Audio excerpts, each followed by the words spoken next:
Apakah berilmu itu berarti harus hafal dalil dari ilmu yang kita tahu? Tidak harus, karena masalah hafal atau tidak hafal itu disesuaikan dengan kemampuan. Tapi kalau kita hafal itu lebih bagus. Iya. Kenapa? Karena adanya hadis-hadis yang menganjurkan kita untuk menghafal. Di antaranya hadis riwayat Tirmidzi. Nabi Shallallahu Alaihi Wasallam bersabda, "Nadharallahu mra'an sami'a maqalati, fawa'aha wa hafidhaha wa addaha kama sami'a." Semoga Allah memberikan cahaya kepada wajah seseorang yang mendengar sabdaku, lalu ia memahaminya, lalu ia menghafalnya, lalu ia menyampaikan seperti yang ia dengar. Lihat ya. Nabi di situ mengatakan apa? Semoga Allah memberikan cahaya kepada wajah orang yang apa? Mendengar sabdaku, kemudian memahaminya, kemudian menghafalnya, kemudian menyampaikannya. Tuh lihat. Di situ Nabi SAW menganjurkan menghafal. Demikian pula dalam hadis ya, Nabi SAW bersabda, "Uhadithukum haditsan fahfadhuh." Aku akan sampaikan kepada kalian hadis, hafalkanlah. Kata Nabi di situ. Fahfadhuh, hafalkan. Berarti Pak, ya, sangat di antara perkara yang membantu kita menguasai ilmu itu dengan dihafal, Pak. Selain kita paham, ya hafal. Tapi juga jangan cuma hafal tapi tidak paham. Kita gabungkan paham dan hafal. Kalau kita paham tapi tidak hafal, ya kurang. Ya, maka kita berusaha untuk memahaminya dan menghafalnya. Apakah Syiah masih Islam? Tergantung Syiahnya yang mana. Karena Syiah itu tidak sama, Pak. Bertingkat-tingkat dia. Yang dikafirkan oleh para ulama itu Syiah yang sudah sampai derajat mengkafirkan para sahabat dan meragukan keautentikan Al-Quran, ya, keaslian dan kemurniannya. Adapun Syiah yang masih menghormati para sahabat sebatas mengunggulkan Ali saja, ini belum dikafirkan oleh para ulama. Makanya kan di antara perawi hadis ada yang punya keyakinan Syiah, ada. Tapi kata Ibnu Hajar Al-Asqalani, Syiah yang dimaksud di zaman dahulu itu bukanlah Syiah Rafidhah yang mengkafirkan para sahabat, bukan. Akan tetapi yang dimaksud yaitu sebatas dia mengunggulkan Ali dan mencaci maki Muawiyah, itu saja. Iya. Mereka masih mencintai Abu Bakar dan Umar, masih.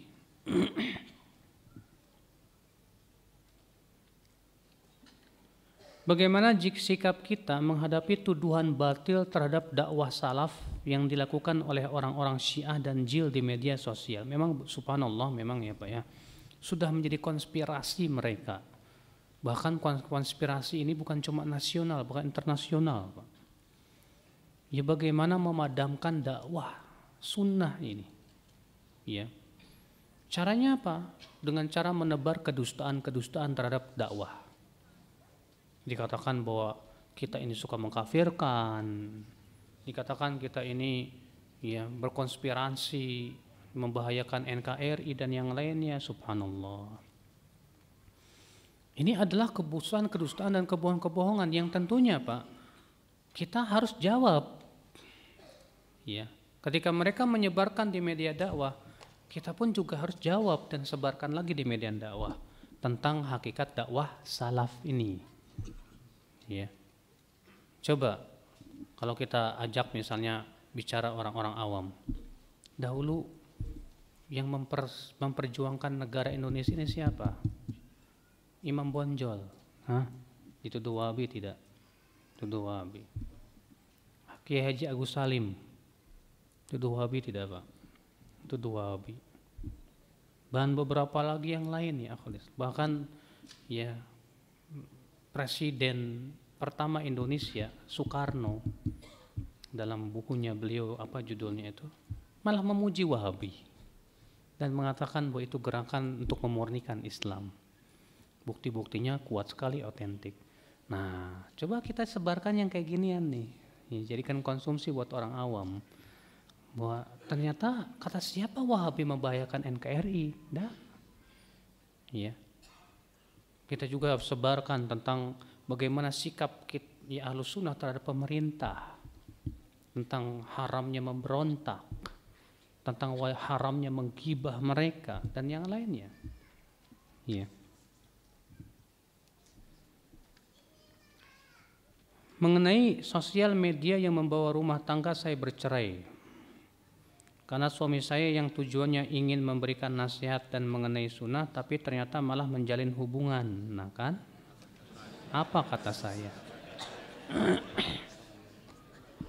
Iya. Setan tuh pinter, Mas. Setan itu, kata para sebagian ulama berkata, terkadang setan membuka pintu kebaikan kepada seseorang untuk menjatuhkan kepada pintu keburukan. Niatnya setan membuka dulu, kamu akan berdakwah di sini. Tapi setan tahu kelemahan orang ini pada wanita. Maka mulai dia, wah buka di Facebook, isinya kajian. Mulai itu akhwat curhat, ya ustadz, akhi, ya. Mulailah, tadinya sih niatnya bagus, cuma ingin menjawab, nasihati. Tapi lama-lama karena sering nanya, sering terjadi kontak, sering, ya akhirnya jebol juga. Ya, setan pun tertawa. Bisa terjadi hal seperti itu ya, akhi, anzakumullah ya. Makanya jika kita tidak berhati-hati, ya, tidak betul-betul ya bertawakal kepada Allah, kita pasti akan terseret godaan setan ya, akal Islam azakumullah wa yakum. Makanya benar apa yang sudah kita sebutkan. Ini bukti, salah satu bukti ini Pak, dan ini baru satu, udah banyak lagi bukti-bukti yang lain. Iya. Adanya istri gara-gara Facebook akhirnya begitu, atau suaminya atau yang lainnya gara-gara media sosial misalnya, ya. Akhirnya malah ya gitulah, Allah musta'an wal istiqlal.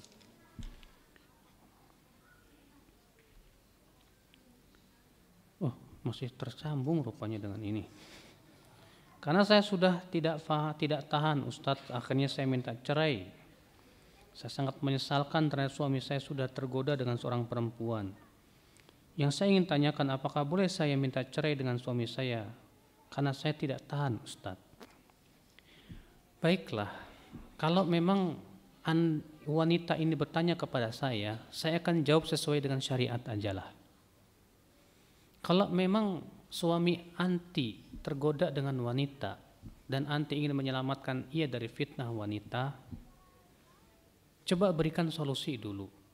Masalah tidak tahan dan hati tidak tahan, saya yakin semua wanita pasti tidak tahan suaminya tergoda sama laki-laki wanita lain.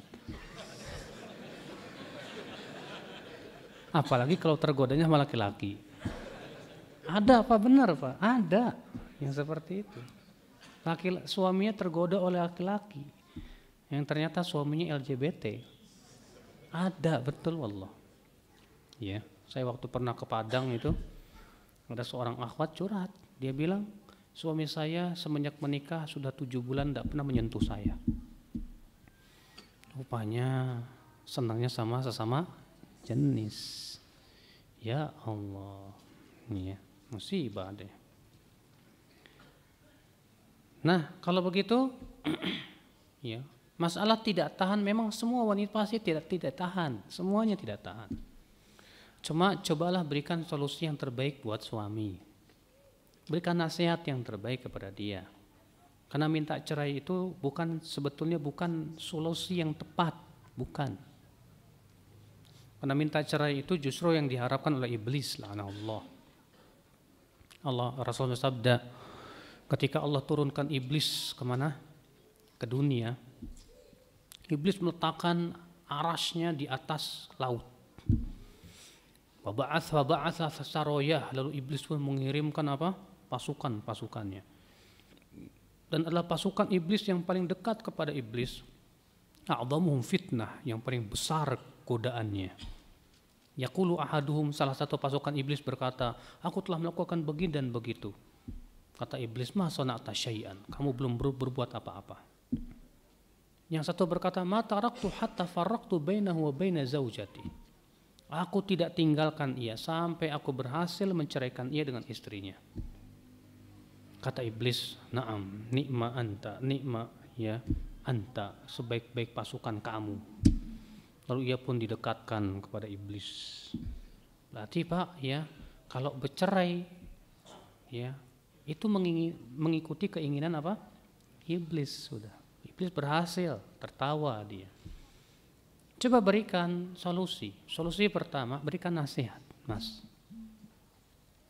Menurut Mas, dan Mas Masya Allah lebih baik dari saya dari sisi ilmu syariat.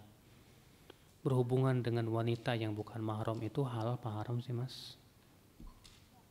Biasanya kalau suami itu tidak ikhlas, dia akan marah. Kamu ngapain sih campur tangan? Ya sudah, kalau dia marah bilang aja, ya saya cuma ingin mengingatkan aja kok. Ya. Kalau ternyata anti tidak bisa mengingatkan, barangkali ada orang yang lebih dihormati oleh suami yang bisa mengingatkan dia. Barangkali ia mau sadar atau kembali kepada Allah Subhanahu wa taala. Atau solusi yang kedua yang paling berat. Udahlah Mas, nikahin aja dia. Iya. Daripada kamu berbuat maksiat seperti itu. Iya. Iya, kan dalam rangka menyelamatkan dia dari maksiat seperti itu. Tapi ini solusi yang paling berat buat wanita ini. Iya. Karena konsekuensinya dia harus lebih menahan lagi rasa panasnya itu gitu kan. Ya enak saja sehingga mau dimadu. Ya sudah. Kalau begitu, ya cobalah cari cara yang terbaik dan tepat buat dia untuk memberikan apa? Nasihat-nasihat yang terbaik.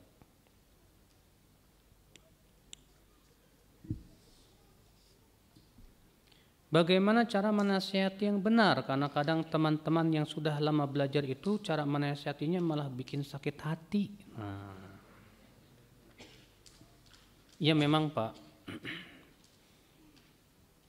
terkadang seseorang itu ingin menasihati tapi caranya tidak benar alias salah. Akhirnya karena salah cara menasihatinya, bukannya orang yang kita nasihati itu kembali, tapi malah semakin lari. Makanya kan Rasulullah SAW Pak sudah memberikan kepada kita contoh-contoh, dan beliau adalah suri tauladan kita yang terbaik. Bagaimana kita menasihati orang lain. Iya. Maka tentu yang harus kita lakukan adalah yang pertama, menasihati itu harus dengan lemah lembut. Harus dengan lemah lembut. Allah berfirman kepada Nabi Musa dan Nabi Harun. Apa kata Allah? Idhaba ila fir'auna innahu tagha. Faqula lahu qawlan layyinan la'allahu yatadhakkaru aw yakhsha. Pergilah kalian berdua hai Musa dan Harun kepada Fir'aun. Sesungguhnya ia telah melampaui batas. Dan ucapkan kepada Fir'aun dengan ucapan-ucapan yang lemah lembut. Mudah-mudahan ia mau ingat atau takut. Lihat ya. Ternyata nasihat kepada Fir'aun disuruh oleh Allah dengan apa Pak? Lemah lembut. Itu Pak Fir'aun loh Pak. Bagaimana kepada sesama muslim? Ya. Kita terkadang melihat seseorang jatuh kepada kesalahan, kita ingin segera mengingkarinya tapi dengan emosi. Mata yang terbelalak, nada yang tinggi, sambil telunjuk yang diacung-acungkan. Ya. Dia menganggap dia sudah beramar ma'ruf nahi mungkar. Padahal bisa jadi dia malah membantu setan untuk menyesatkan saudaranya. Sementara Rasulullah SAW sabda, la takun aunan li syaitan ala idlali akhik. Jangan kamu menjadi pembantu setan untuk menyesatkan apa? Saudaramu. Makanya ingat, dalam tata cara mengingkari kemungkaran pun harus dilihat lemah lembut. Apa sih susahnya antum untuk berlemah lembut? Apakah dengan lemah lembut antum akan dianggap bencong? Enggak. Apakah dengan lemah lembut antum akan tidak dihormati? Tidak. Justru kelemah lembutan itu membuat orang semakin senang kepada antum. Justru dengan kelemah lembutan itu semakin menghiasi kita. Kata Rasulullah SAW apa? Ar-rifqu la yakunu fi syai'in illa zanahu wa la yunza'u min syai'in illa syanahu. Kelemah lembutan itu tidak ada pada sesuatu kecuali pasti akan menghiasinya. Dan kelemah lembutan tidaklah dicabut dari sesuatu kecuali pasti dia akan mengotorinya. Naam ya akhal Islam, azakumullah. Ya. Yang kedua, nasihati antara kita dan dia saja, jangan di depan orang. Ini dia, ya. Imam Syafi'i mengatakan, la tansahni fil jamaah, insahni fi infiradi, kata beliau. Nasihati saya ketika sendiri, jangan kamu nasihati saya di depan orang. Fa in asaitani makhalaftani. Tapi kalau kamu tetap ngeyel, maunya nasihati saya di depan orang-orang, ya, maka jangan salahkan aku jika aku tidak mendengar nasihatmu. Kata Imam Syafi'i begitu, Pak. Kata Imam Ibnu Hibban, ya, Al-Busti dalam kitab Rawdatul Uqala, beda antara menasihati dengan ta'yir. Ta'yir itu menebar aib. Nasihat itu adalah engkau nasihati antara kamu dan dia saja secara pribadi. Adapun engkau nasihati depan orang, itu namanya kamu menebar aib. Nasihati baik-baik antara kita dan dia saja, selesai. Nah ini akhi azakumullah, ya. Jadi ingat, memberikan nasihat itu semua dengan etika-etika yang telah diperintahkan oleh Allah dan Rasulnya. Jangan sampai niat kita ingin mengingkari kemungkaran malah menimbulkan kemungkaran yang lebih besar. Hati-hati. Ya, sebab kata Ibnu Qayyim, apabila pengingkaran kita kepada kemungkaran itu malah menimbulkan mungkar yang lebih besar, maka mengingkari kemungkaran di saat itu haram hukumnya, nggak boleh. Semua harus dipertimbangkan dengan baik. Iya. Ustadz, ada saudara-saudara kita, katanya kalau berguru itu sebaiknya yang pernah bermimpi bertemu Rasulullah. Karena orang yang pernah bermimpi bertemu Rasulullah itu tidak diragukan lagi kebaikannya, Ustadz. Mohon tanggapan. Akhi, apakah ada hadis dari Al-Quran, ada dalil dari Al-Quran dan hadis bahwa orang yang mimpi bertemu Rasulullah artinya dia calon penghuni surga? Tidak ada. Tidak ada satupun keterangan dari Al-Quran dan hadis yang mengatakan bahwa siapa yang bermimpi bertemu Rasulullah dia berarti pasti orang baik dan masuk surga. Nggak ada. Bahkan kata para ulama, mimpinya kita bertemu dengan Rasulullah bisa jadi ujian. Iya.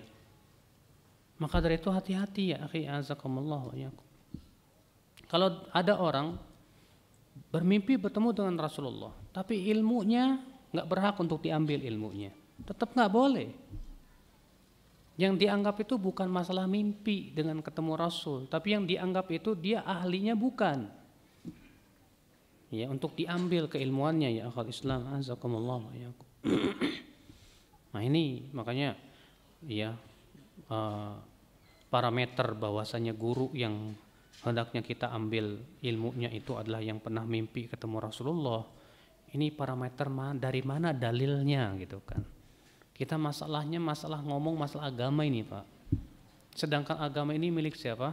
Milik Allah. Jangan sampai kita ngomong masalah agama tanpa ada dalil dari syariat ini. Ya. Bagaimana memahami hadis tentang orang yang selalu beramal kebaikan namun takdir menentukan dia masuk neraka? Hadisnya riwayat Bukhari dari hadis Ibnu Mas'ud. Kata Rasulullah SAW begini, Walladzi nafsi biyadihi inna ahadakum la ya'malu bi amali ahlil jannah hatta ma yakunu bainaha wa bainahu illa dhira' fayasbiqu alaihi alkitab fayamalu bi amali ahlin nar fayadkhuluha. Sesungguhnya di antara kalian ada yang selalu beramal ahli surga, sehingga jarak ia dengan surga tinggal sehasta. Tapi kemudian takdir berbicara lain. Ia pun beramal dengan amalan penduduk api neraka. Ia pun masuk ke dalam api neraka. Namun Pak, untuk memahami hadis ini kita harus melihat dalil lain. Itu yang diriwayatkan oleh Imam Muslim dalam sahihnya. Di situ ada tambahan yang menjelaskan kepada kita. Yaitu kata Rasulullah, innar rajul la ya'malu bi amali ahlil jannati fima yabdu linnas ya sittina sanah wa huwa min ahlin nar. Seseorang ada yang beramal dengan amalan penduduk surga 60 tahun lamanya. Di situ ada tambahan fima yabdu linnas, sebatas yang tampak kepada manusia. Dan ia termasuk penduduk api neraka.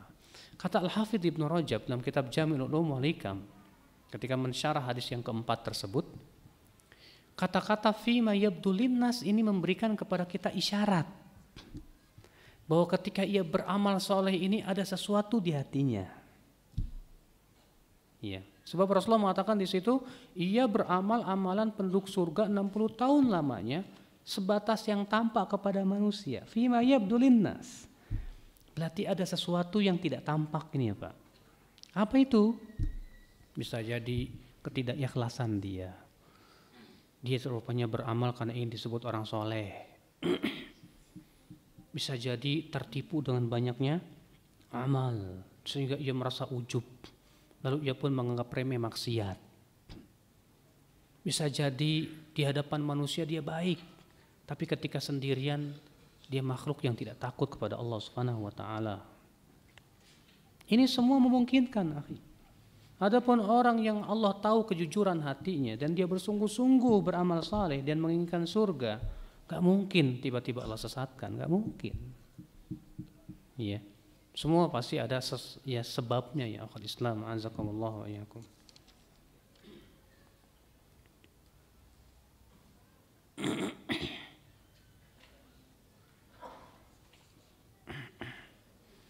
Minta penjelasan singkat ketika pintu debat dibuka akan ditutup pintu beramal.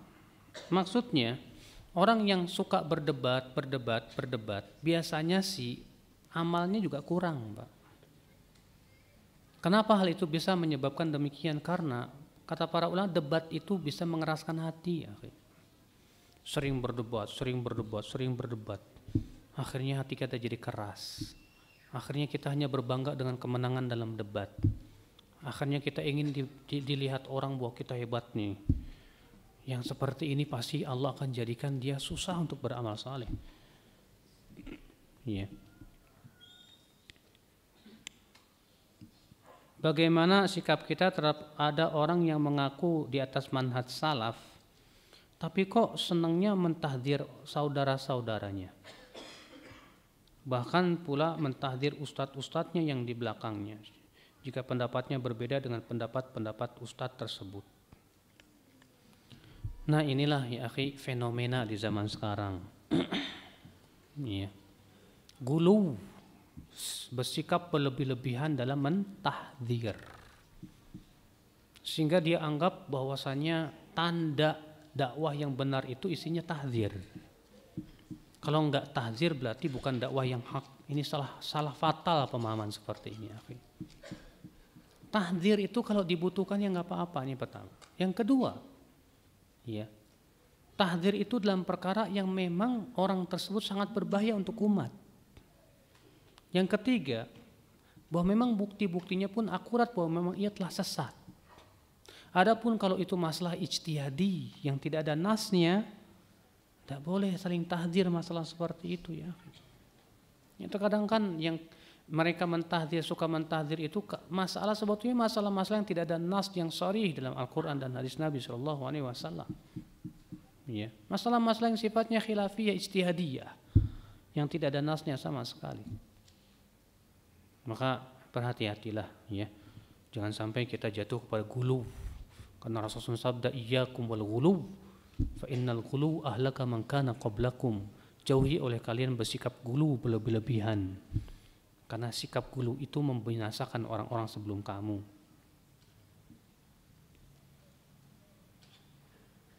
Bagaimana dengan alasan saudara-saudara kita yang apabila diajak pergi ke kajian, mereka beralasan lain kali aja. Kan bisa lewat TV atau lain-lain.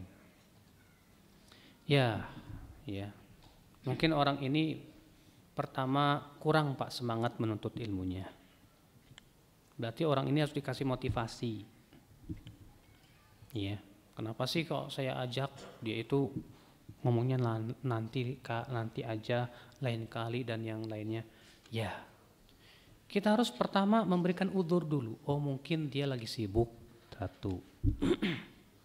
Tapi ini udah berulang kali Ustadz. Dan saya lihat dia juga sebetulnya nggak sibuk-sibuk amat sih. Tapi kalau diajak ngaji kok gimana gitu ya. Lain kali mulu. Oh, kalau gitu antum harus bisa memberikan motivasi yang baik kepada dia. Iya. Kita katakan kepada dia, akhi, ke taman surga yuk. Iya. Karena Rasulullah kata Ibnu Mas'ud, idza marartum bi riyadil jannah farta'u. Apabila kalian melewati taman-taman surga, singgahlah di situ.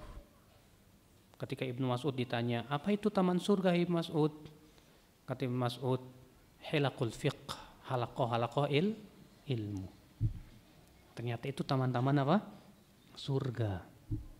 Berikan motivasi kepada dia. Akhi, memang di televisi bagus, tapi alangkah lebih bagusnya jika kita mendatangi langsung, akhi.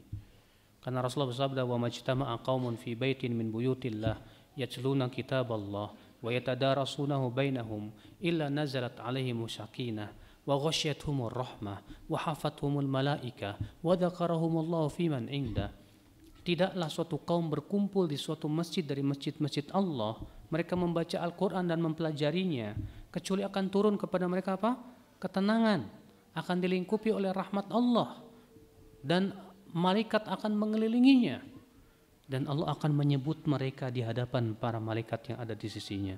Tuh lihat akhi, betapa agungnya kita datang ke majlis ta'lim, majlis yang di situ masya Allah para malaikat turun. Majlis yang di situ para malaikat yang mengelilingi, bahkan rahmat Allah pun menghampiri kita. Apa kamu tidak ingin mendapatkan keutamaan besar seperti itu ya akhi? Kasih motivasi ya, masih motivasi. Ya.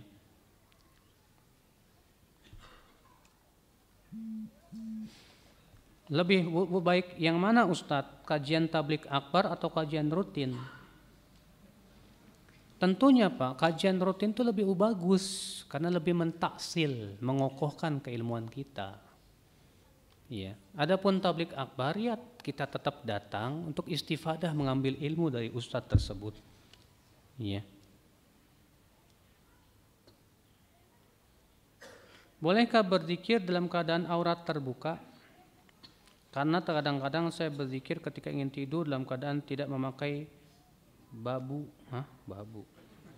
Apa itu? Pakaian bagian atas. Kata Aisyah, karena Rasulullah SAW yadhkurullah ala kulli ahyani. Adalah Rasulullah SAW ia berzikir kepada Allah pada setiap keadaannya.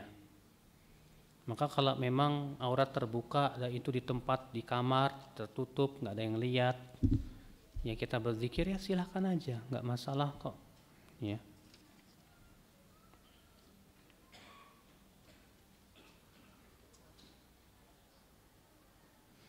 Tadi Ustadz menjelaskan upaya menghindari dampak globalisasi melalui diri sendiri. Yang saya tanyakan, apa yang harus dilakukan oleh para pemimpin dalam mengurangi dampak globalisasi negatif tersebut? Saya berpikir Pak, daripada mikirin pemimpin, mendingan diri kita sendiri dulu. Iya. Iya betul Pak, karena kan Allah mengatakan ku anfusakum wa ahlikum. Nah, pelihara diri kamu dulu dan keluarga kamu kan gitu. Allah juga berfirman, "Innallaha la yughayyiru ma biqaumin hatta yughayyiru ma bi anfusihim." Sesungguhnya Allah tidak akan merubah suatu kaum sampai mereka merubah dirinya sendiri dulu. Berarti perubahan harus dimulai dari kita dulu sendiri. Jelas pemimpin punya peran yang besar dalam masalah seperti ini. Cuma masalahnya kan ya kalau kita mengharapin supaya pemimpin bisa bersikap seperti itu sementara misalnya pemimpinnya nggak begitu, capek jadinya mikirinnya, Pak. Yang penting sekarang kita sudah belum selamat itu. Yang penting kita sudah belum menyelamatkan diri dari fitnah. Kita berusaha untuk mengajak saudara kita, keluarga kita, teman-teman kita. Tentu para ulama punya kewajiban untuk mendakwahi manusia, mengingatkan mereka supaya kembali kepada Allah Subhanahu wa taala. Iya.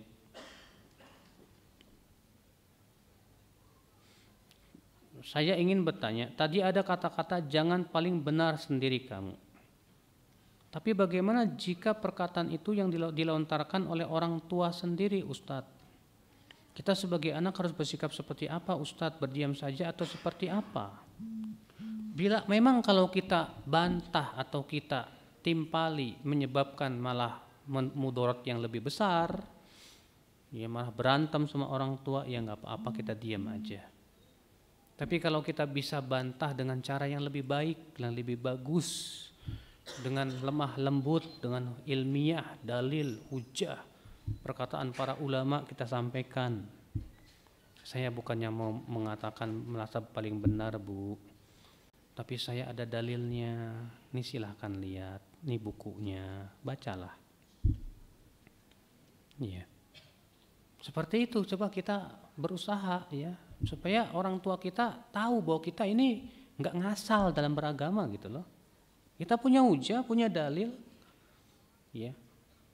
Kita melakukan ini ada alasannya kok, jelas, argumennya jelas, kuat. Cuman kan harus disampaikan dengan cara lemah lembut, apalagi itu orang tua kita.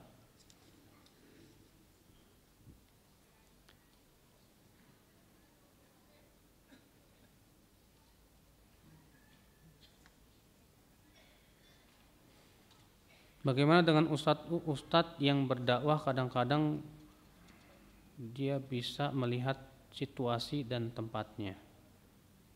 Contoh mendakwahi orang yang awam tentang sunnah sudah mengatakan bid'ah dan kafir. Yang mana akhirnya yang didakwahi malah tidak mau lagi datang.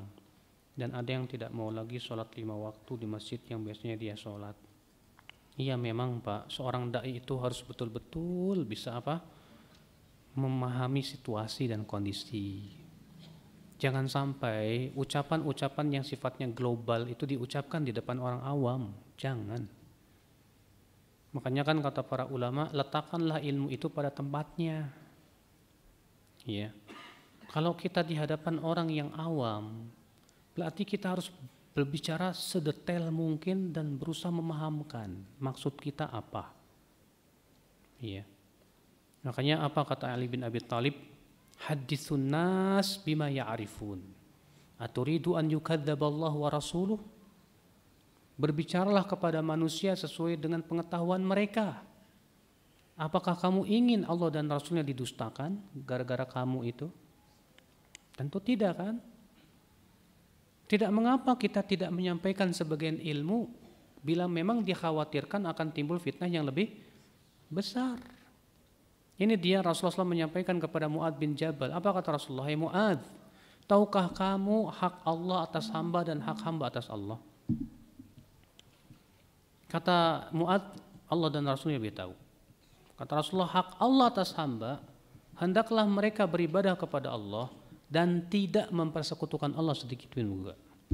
Dan hak hamba atas Allah, Allah tidak akan mengadab hamba yang tidak mempersekutukan Allah sedikit pun juga. Apa kata Mu'adz bin Jabal? Ya Rasulullah, afala ubasyiru bihin nas? Bolehkah aku sampaikan ini kepada manusia? Kata Rasulullah, idzan yattakilu, jangan. Khawatir mereka ya lebih mengandalkan la ilaha illallah tapi enggak mau beramal. Lihat, menunda penyampaian ilmu karena takut khawatir ya, khawatir akan muncul mudarat yang lebih besar, nggak apa-apa. Nggak setiap pertanyaan harus dijawab, Pak. Kalau kita misalnya ada, terkadang ya sebagian ikhwan tuh sengaja banget gitu loh, Pak. Ya mungkin niat dia pengen nih, ya biar mereka tahu sekalian bahwa itu bid'ah misalnya gitu ya. Akhirnya tanyain tuh. Sementara si Ustadz tahu nih kondisinya orang-orang yang awam, yang belum paham. Tidak salah kalau dia jawab, nanti jawabannya ditunda aja. Tidak salah kalau memang dia menganggap tidak tepat untuk menjawab di tempat itu. Karena audiennya belum siap untuk menerima ilmu seperti itu ya akhul Islam azakumullah wa iyyakum. Makanya terkadang ya sebuah kesalahan. Pernah kan saya terjadi itu di Pelabuhan Ratu. Pelabuhan Ratu itu, Pak, syiriknya kan luar biasa, Pak ya. Pelabuhan Ratu itu sampai ada namanya acara kepala kerbau tuh buat Nyi Roro Kidul itu, Pak. Sampai ada itu. Ya, kita coba mulai dakwah di sana, alhamdulillah dikit-dikit sampai diperbolehkan di masjid Pemda yang besar, alhamdulillah. Bahkan MUI-nya juga memberikan sambutan di sana, alhamdulillah. Ya, terus kita rutin bergantian dengan ada satu ustadz.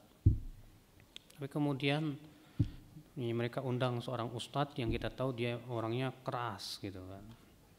Padahal kita udah bilang jangan dulu gitu kan.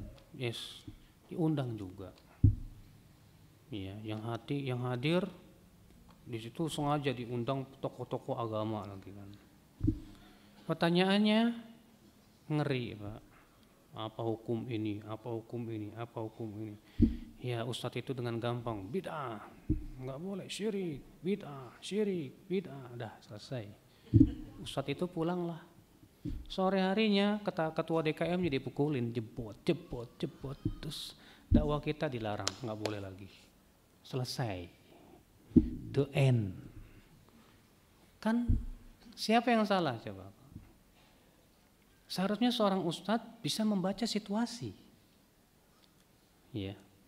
Ini yang dia hadapi adalah sebuah masyarakat yang masih sangat awam. Harus difahamkan dulu dikit-dikit. Tidak bisa dakwah itu langsung jedar-jedor, tidak bisa, Mas. Kita harus fahamkan sedikit demi sedikit. Apa itu syirik? Apa itu ya ittiba sunnah? Apa itu Masya Allah?